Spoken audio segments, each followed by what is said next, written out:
ಕುರುಡಿ ಗ್ರಾಮ, ಗೌರಿಬಿದನೂರು ತಾಲೂಕು, ಚಿಕ್ಕಬಳ್ಳಾಪುರ ಜಿಲ್ಲೆ. ಈ ದಿನ ಏನು ಕೃಷಿ ವಿಜ್ಞಾನ ಕೇಂದ್ರ ಮತ್ತು ಕೃಷಿ ಇಲಾಖೆ ವತಿಯಿಂದ ಕೃಷಿ ವಿಕಸಿತ ಕೃಷಿ ಅಭಿಯಾನ ಮತ್ತು ಕೃಷಿಯ ಬಗ್ಗೆ ಮಾದರಿ ಕೃಷಿ ಮಾಡ್ತಕ್ಕಂಥದ್ದಿರ್ಬೋದು ಅಥವಾ ಕೃಷಿಯಲ್ಲಿ ಸುಧಾರಿತ ಬೇಸಾಯಗಳಿರ್ಬೋದು, ಅಲ್ಪಾವಧಿ ಮತ್ತು ದೀರ್ಘಾವಧಿ ಬೆಳೆಗಳ ಬಗ್ಗೆ ಈ ದಿನ ನಮ್ಮ ಗ್ರಾಮ ಕುರುಡಿಯಲ್ಲಿ ಕಾರ್ಯಕ್ರಮವನ್ನು ಆಯೋಜನೆ ಮಾಡಿದ್ದು, ನಮ್ಮ ಇಲಾಖೆಯ ಅಧಿಕಾರಿಗಳು ಮತ್ತು ಕೃಷಿ ಇಲಾಖೆಯ ಅಧಿಕಾರಿಗಳು ಮತ್ತು ತೋಟಗಾರಿಕೆ ಇಲಾಖೆಯಿಂದ ಅಧಿಕಾರಿ ವರ್ಗದವರು ನಮ್ಮ ಗ್ರಾಮಕ್ಕೆ ಬಂದು ಈ ದಿನ ಗ್ರಾಮಸ್ಥರಿಗೆ ಮತ್ತು ಕೃಷಿಪರ ರೈತರಿಗೆ ಅಗತ್ಯವಾದಂತಹ ಮಾಹಿತಿಯನ್ನು ತುಂಬ ಎಳೆಯಾಗಿ ಬಿಡಿಸೋದ್ರ ಮೂಲಕ ಮತ್ತು ರೈತರಿಗೆ ಸುಲಭವಾದಂತಹ ವಿಧಾನದಲ್ಲಿ ಅವರಿಗೆ ಅರ್ಥವಾಗುವಂತಹ ರೀತಿಯಲ್ಲಿ ಇವತ್ತು ಯಾವ ಮಾದರಿ ಕೃಷಿಯನ್ನು ಮಾಡ್ಬೋದು, ರೈತ ಆ ಮಾದರಿ ಕೃಷಿಯಲ್ಲಿ ಯಾವ ಸಣ್ಣ ಅವಧಿನಲ್ಲಿ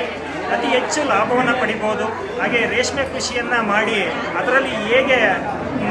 ಮಾಸಿಕದಲ್ಲಿ ಅಗತ್ಯ ಲಾಭವನ್ನು ಪಡೆಯುವುದು ಎನ್ನುವುದ್ರ ಬಗ್ಗೆ ಸವಿಸ್ತಾರವಾದಂಥ ಮಾಹಿತಿಯನ್ನು ನೀಡಿದ್ದಾರೆ. ಇದಕ್ಕಾಗಿ ನಮ್ಮ ಗ್ರಾಮಸ್ಥರ ಪರವಾಗಿ ಮತ್ತು ನನ್ನ ಪರವಾಗಿ ವಿಶೇಷವಾದಂತಹ ತುಂಬ ಹೃದಯವಾದಂಥ ಧನ್ಯವಾದಗಳನ್ನು ಅರ್ಪಿಸ್ತಾ ಇದ್ದೀನಿ.